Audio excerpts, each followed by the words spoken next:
So, it's time to see what's lurking in the bottom of the moving bed. Now, this has been running for the best part of a year, so I'm going to see if anything is lurking down there and if that potentially could be causing any issues in the pond. So, going to go in with a waterproof GoPro and see if we can see anything. If we can't see anything, there won't be a clip after this of what's in the bottom of the bed.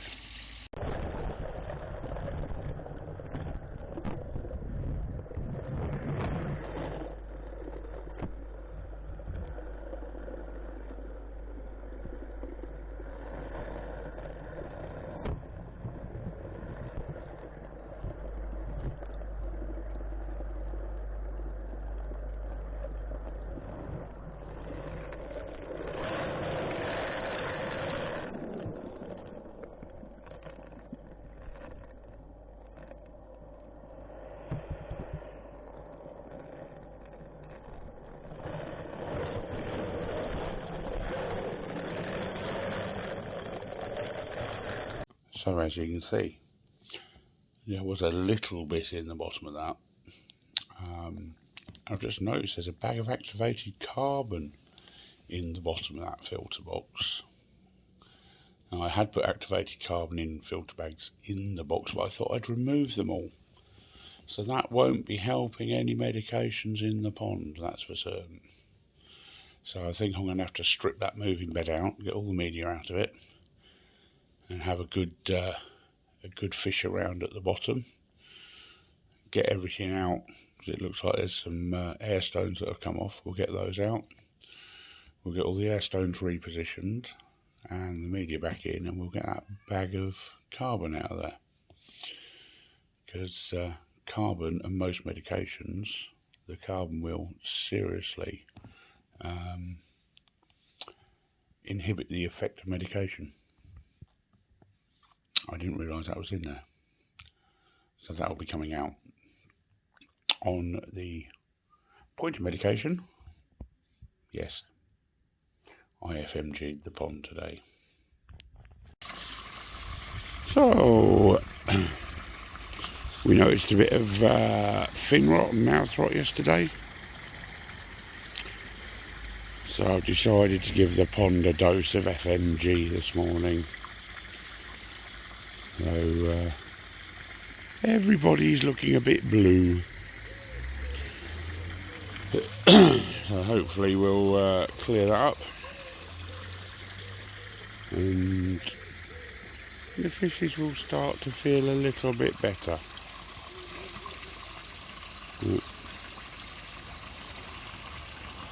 It's a wonder treatment, FMG. So the blue orph are looking very, very blue, and I know you're not meant to use FMG with orph and sturgeon, but what do you do? We'll see how it goes. I've never had a problem with FMG and orph and sturgeon, but we'll see. We'll see.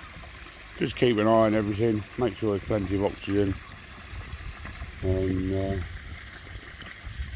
any of them start to show any signs of real distress, and I'll pull them into the quarantine. So there we go. Wonderful stuff. Heidi hi campers. So yeah, FMG, FML, oh my god. But these things happen. So this evening I'm going to do something a little bit different. I'm going to do a little unboxing, and what we're going to do is we're going to look at the aerated, weighted suction dome, otherwise known as a retrofit. A retrofit bottom drain. Heavy they are. And we're also going to have a look at the aerated dome low profile kit and what's in one of them. And then I will be fitting another one to my pond, because I'm very impressed with the one I've got in there. But I want to draw off more of an area of the pond floor. So I'm going to be linking two together and drawing up through one pipe into the pond, into the filters.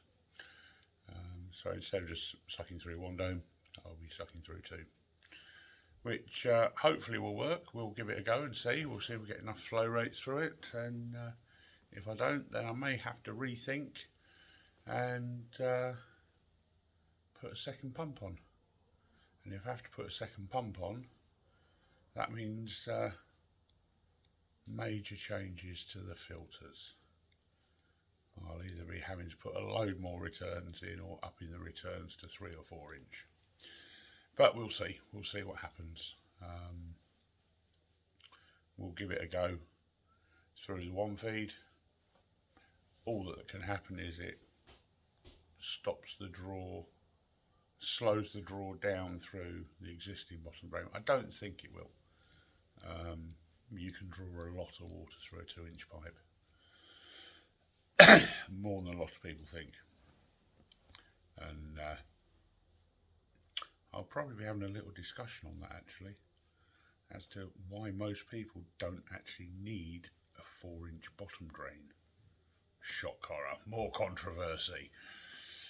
What else would you expect from me? Anyway, what we'll do is I'll change the camera angle, set you up on a tripod, and we'll have a look at this Aquashore weighted suction dome. What it says on the box: this product can be used in conjunction with 43mm 1.5, 56mm 2-inch rigid pipe, or flexi hose of 20mm 3/4 inch, 25mm 1 inch, 30 to 32mm 1.25 inch, 40mm to 43mm 1.5 inch, or 50mm, and 50mm is 2 inch. Pulls debris and solid directly from the bottom straight into your filter. Comes complete with fitting for either gravity or pump fed systems. Aerated for increased water movement. No digging or putting holes in your pond liner. Works the same great way as a sump bottom drain.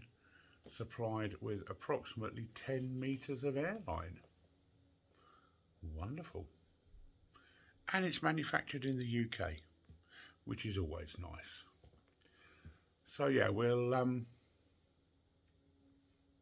unboxing of that, and then maybe in a day or two, if the weather holds out, I might do a little video of how I'm going to install mine and actually show you it being fitted. So without further ado, we'll spin round and we'll unbox the drain. Right, so as you can see, we're in the kiddies' playroom again, and we're going to start taking everything out. Good sturdy box. We'll get rid of that, and we've got a load of fittings. So we'll just make sure you can see what's going on. So we have the installation and assembly instructions, and they're right, there's quite a chunk of airline with that, and it does look fairly simple. It's a little bit different to the one I've already got because this is rubberized, and the one I've got seems to be solid. Whether it's just gone solid over time, I'm not sure, because I bought it second hand, but this is a nice new one. We've got a 2-inch screw connector on the top, and we've got a lot of pipe fittings in there, which I'm not sure I'll be needing. You'll have to excuse the dog scratching at the back door. He's got his own dog flap, but he's insisting that he's going to scratch at the door instead of actually going through his own dog flap.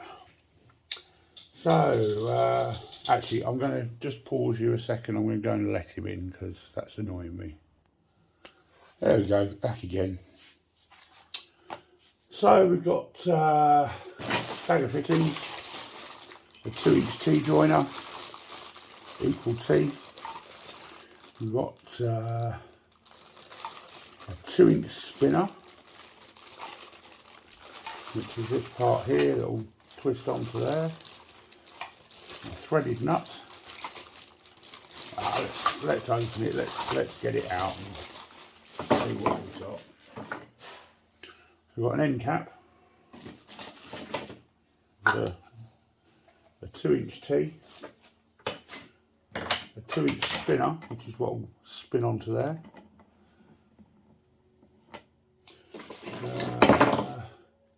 There's a hose tail there that looks to be about 2-inch. There's a hose tail there that's somewhat smaller. So we've got a piece of, that's a pipe connector. So we need something to go in there. There's a reducer there, so you can reduce down to your hose tail straight into your 2-inch pipe. A piece of 2-inch there, that will probably sit on there. The spin will go on there. Yeah, 43mm stepped hose tail, 50mm stepped hose tail, 10 metres of 9mm airline, 56mm to 56mm straight connector, which is this one here, for your 2-inch O-ring. Can't see a 2-inch O-ring, but I'm sure it's in here somewhere. I've probably dropped it on the floor knowing me, but I'll find that later. That's not a problem. It's probably in the box that I chucked over here. But, who knows where that is at the moment, but I will find out. So, how do they say this should go together? Not that I'm going to do it this way. For use with a pump fed system,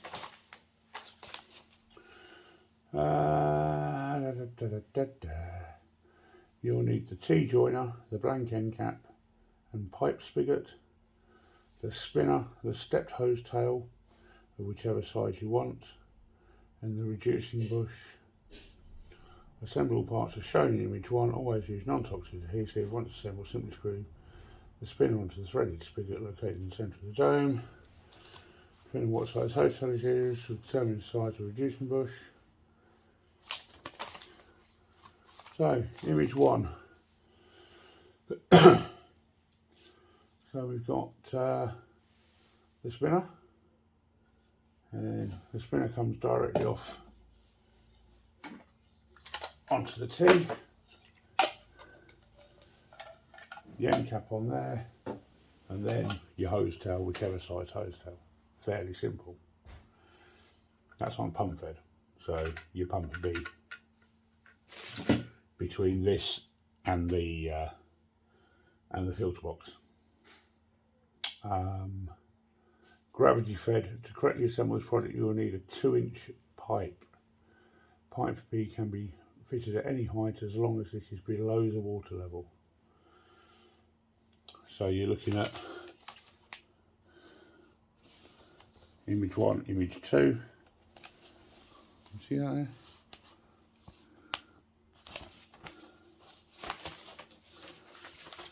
And this is for the gravity fed system, so it's a little bit different.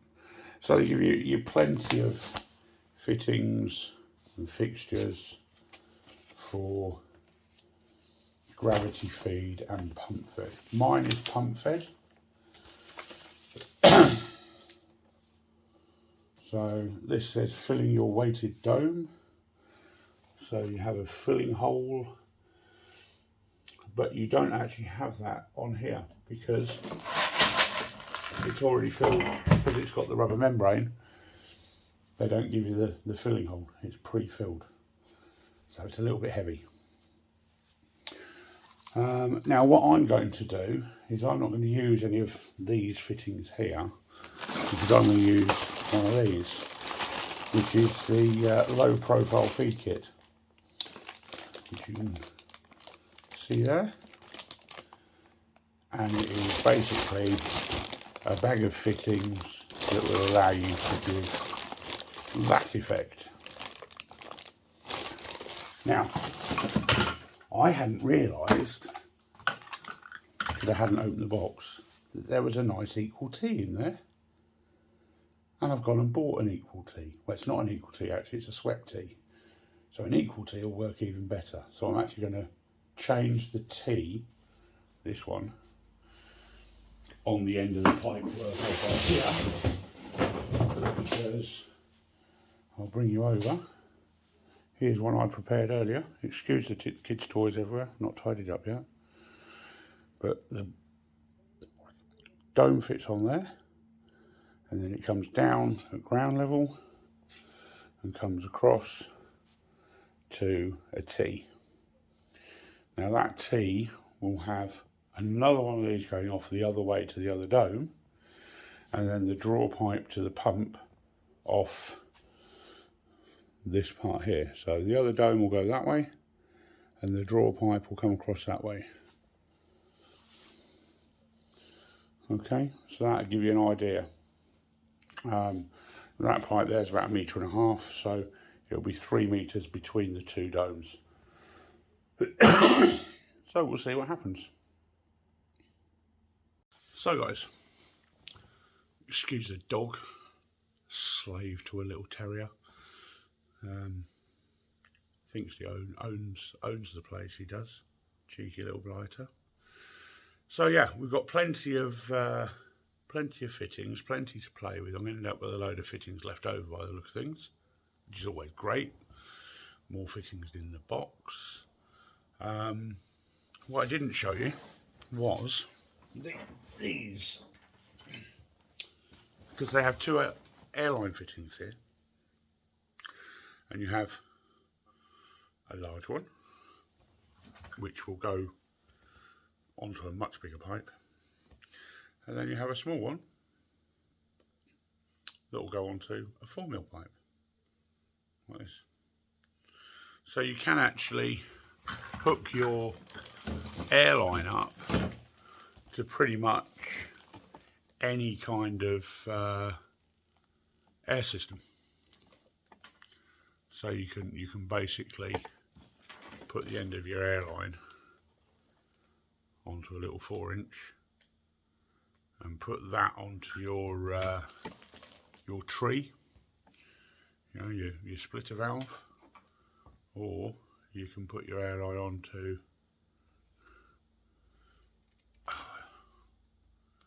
this one won't actually fix, it needs the pipe softening a little bit. I'll just kind of get it on there so you get the idea. Or you can put it onto a much bigger airline if you're using things like solid pipe and things like that, or if you want to put it straight into the rubber boot on the end of an air pump. So yeah, it's got all the fittings, it's got all the bits and pieces, probably more than you need, which is, in my opinion, a good thing. So I'm going to end up with a few hose tails left over and a few couplers and a couple of bits and pieces, which will just go in either in the box of spares, or they'll go in the shop to be sold to other people, or to be given away if someone's absolutely desperate for them. So yes, I do sell these. I do have a couple of them in stock. I also do the ones without the aeration, which are a fair bit cheaper, to be fair, but come equally as well stocked with fittings. The low profile kits are a separate entity, they're a separate a separate part. They don't come with the dome.